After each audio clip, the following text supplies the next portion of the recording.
नमस्कार मो सरल रोषे को आपण मानक स्वागत।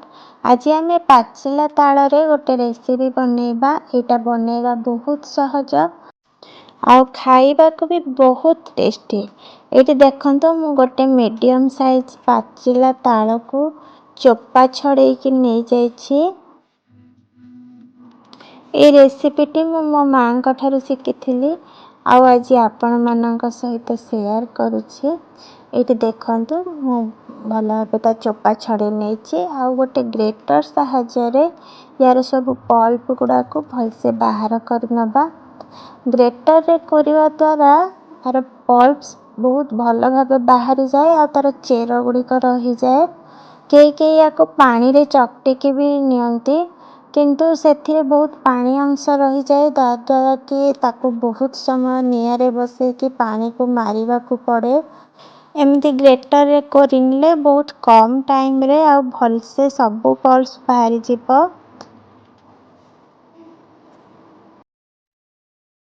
एटी देखंतु गोटे टाकुआरु पल्प बाहर करि नेछि। ए सेम प्रोसेस रे बाकी टाकुआ गुडी करे भी हमें पल्प बाहर करि नबा।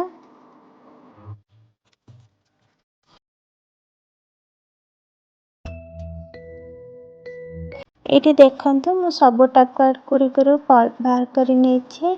एबे हमें आको गैस ऑन करके लो फ्लेम रे 2 रु 3 मिनिट बसैबा नियारे। एतिरे 2 चम्मच सुगार दबा।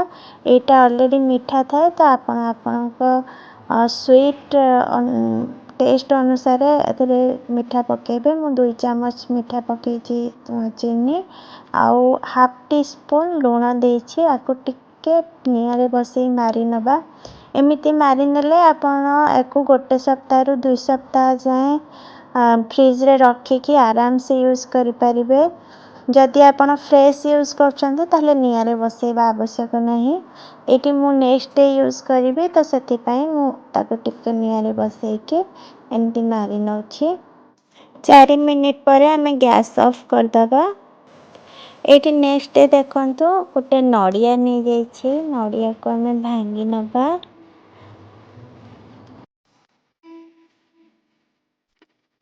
छुरी साहाय्य नडिया को हमें बाहर करि नबा। ए नडिया को हमें तार चोपा छड़े के ताको छोटे छोटे पीस रे काटी के नबा। चॉप कला बेले छोटे छोटे पीस।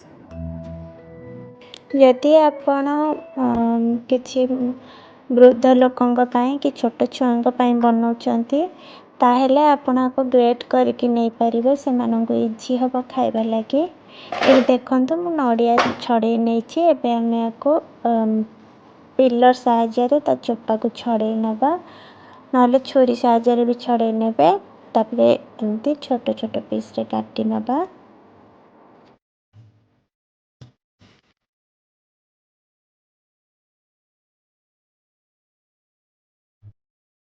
विषय ताल पल्प रे हमें चॉप करिथिबा नडिया को पके दबा। ता सहित गोटे कप हमें चाउल गुंड पके दबा। आको भल्ला भाबरे गोळे नबा। जेहेतु हमें एथिरे कोनोसी पानी देई नांती तो एटा ऑटोमेटिक सॉफ्ट हबो। भीतर ऊपर क्रिस्पी हबो। आपण सोडा न पकेले चलिबो। जदि चाहुचंदी अधिका सॉफ्ट करिया पई ताले अल्प टिके सोडा पकेबे। देखंतु पूरा हमर परफेक्ट गोळा हे जाइछि। जदि आपण को बेसी टाइट लागुछि ताले आपण 2 रु 3 चम्मच पानी दे परिबे। तापरे गोटे कड़े नै जिबा। कड़े रे तेल नै जिबा। आपण जे कोनोसी कुकिंग ऑयल नै परिबे जोटा आपण छणा छणी रे व्यवहार करंती। एठी गोटे छोटा बैटर नै के हमें देखिबा तेल तातिलानी कि नहीं। देखंतु एठी हमर तेल पूरा ताति जाइछि। एबे लो मीडियम फ्लेम रखे के गैस को हमें ताଳ कुलबुला छानिबा स्टार्ट करिबा। गैस रा फ्लेम को लो रु मीडियम रे ही रखिबे। हाई रे रखिबेनी नहले ऊपर क्रिस्पी हे जिवो सता किंतु भीतर ठीक से सिझी नथिबो। कंचा कंचा लागिबो। सेति पई लो मीडियम रे रखि के ताको दुई पट साइड रो भल्ला भाबरे छानी नबा।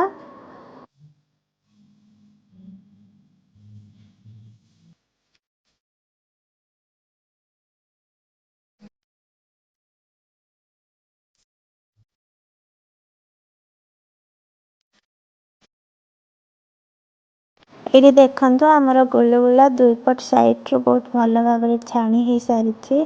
ଏବେ ଆମେ ଆକୁ ବାହାର କରି ନବା। ୟାକୁ ଗରମ ଗରମ ଖାଇବେନି, ଅଳ୍ପ ସମୟ ରଖିକି ଥଣ୍ଡା ଟିକେ ହେଲା ପରେ ଖାଇବେ। ସେ କ୍ରିସ୍ପି ହିଁ ଲାଗିବ ଥଣ୍ଡା ହେଲା ପରେ ବି। ବହୁତ ଟେଷ୍ଟି, ଉପରୁ କ୍ରିସ୍ପି ଭିତରୁ ସଫ୍ଟ ଆଉ ବହୁତ ବଢ଼ିଆ ଲାଗିବ। ଆପଣଙ୍କୁ ମୋ ରେସିପି କେମିତି ଲାଗିଲା ଘରେ ନିଶ୍ଚିନ୍ତ ଗୋଟେ ଥର ଟ୍ରାଏ କରନ୍ତୁ। ଆପଣଙ୍କର ଏକ୍ସପିରିଏନ୍ସ କ'ଣ ମୋତେ କମେଣ୍ଟରେ ଲେଖି ଜଣାନ୍ତୁ। ପୁଣି ଦେଖା ହେବ ଆଉ ଗୋଟେ ଭିଡ଼ିଓରେ। ସେତେ ଯାଏଁ take care and bye bye.